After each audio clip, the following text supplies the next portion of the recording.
जय श्री कृष्ण दोस्तों। आइए श्रीमद् भगवत गीता के आगे के श्लोकों का अध्ययन करते हैं। काश्यश्च परमेशवासः शिखंडी च महारथा दृष्टद्युम्नो विराटश्च सात्विकिश्चापराजितः द्रुपदो द्रौपदेयाश्च सर्वशः पृथ्वीपते सौभद्रश्च महाबाहु शंखान दद्मु पृथक पृथक। पहले अध्याय के 17वें-18वें श्लोक में संजय महाराज को बताते हैं कि श्रेष्ठ धनुष वाले काशीराज और महारथी शिखंडी एवं दृष्टद्युम्न तथा राजा विराट और अजय सात्यकी, राजा द्रुपद एवं द्रौपदी के 5 पुत्र और बड़ी भुजा वाले सुभद्रा पुत्र अभिमन्यु, इन सभी ने हे राजन सब ओर से अलग अलग शंख बजाए। काशीराज जो थे वो काशी के राजा थे। ये बड़े वीर और महारथी थे। विराट मत्स्य देश के धार्मिक राजा थे। पांडवों ने 1 वर्ष इन्हीं के यहाँ अज्ञातवास में व्यतीत किया था। इनकी पुत्री उत्तरा का विवाह अर्जुन और सुभद्रा के पुत्र अभिमन्यु के साथ हुआ था। सुभद्रा श्री कृष्ण की बहन थी।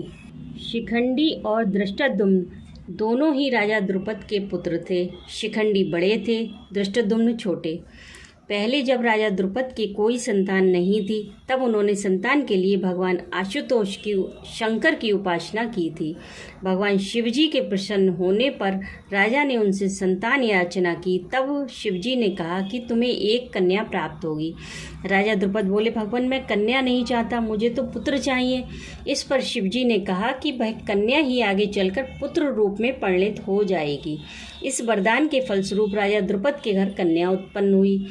राजा को भगवान शिव के वचनों पर पूरा विश्वास था, इसलिए उन्होंने उसे पुत्र के रूप में प्रसिद्ध किया। रानी ने भी कन्या को सबसे छिपाकर असली बात किसी पर प्रकट नहीं होने दी।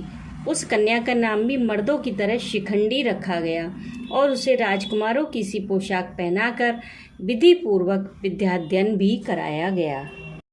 समय आने पर दशाण देश के राजा हिरण्यवर्मा की कन्या से उसका विवाह भी हो गया। हिरण्यवर्मा की कन्या जब ससुराल में आई तब उसे पता चला कि शिखंडी पुरुष नहीं है, स्त्री है। तब वह बहुत दुखित हुई। उसने सारा हाल अपनी दासियों द्वारा अपने पिता राजा हिरण्यवर्मा को कहला भेजा। राजा हिरण्यवर्मा को द्रुपद पर बड़ा ही क्रोध आया और उसने द्रुपद पर आक्रमण करके उन्हें मारने का निश्चय किया। तब राजा द्रुपद युद्ध से बचने के लिए देव आराधन करने लगे। इधर पुरुष वेशधारी उस कन्या को अपने कारण पिता पर इतनी भयानक विपत्ति आई देखकर बड़ा दुख हुआ और वह प्राण त्यागने का निश्चय करके चुपचाप घर से निकल गई। वन में उसकी स्थूलाकर्ण नामक एक ऐश्वर्यवान यक्ष से भेंट हुई। यक्ष ने दया करके कुछ दिनों के लिए अपना पुरुषत्व देकर बदले में उसका स्त्रीत्व ले लिया। इस प्रकार शिखंडी स्त्री से पुरुष हो गया और अपने घर आकर माता पिता को आश्वासन दिया और शवसूर हिरण्यवर्मा को अपने पुरुषत्व की परीक्षा देकर उन्हें शांत कर दिया। पीछे से कुबेर के शाप से स्थूलाकर्ण जीवन भर स्त्री रह गए। इससे शिखंडी को पुरुषत्व लौटाना नहीं पड़ा और वे पुरुष बने रहे। भीष्म पितामह को यह सारा इतिहास मालूम था, इसी से वे उन पर शस्त्र प्रहार नहीं करते थे। वे शिखंडी भी बड़े शूरवीर और महारथी योद्धा थे।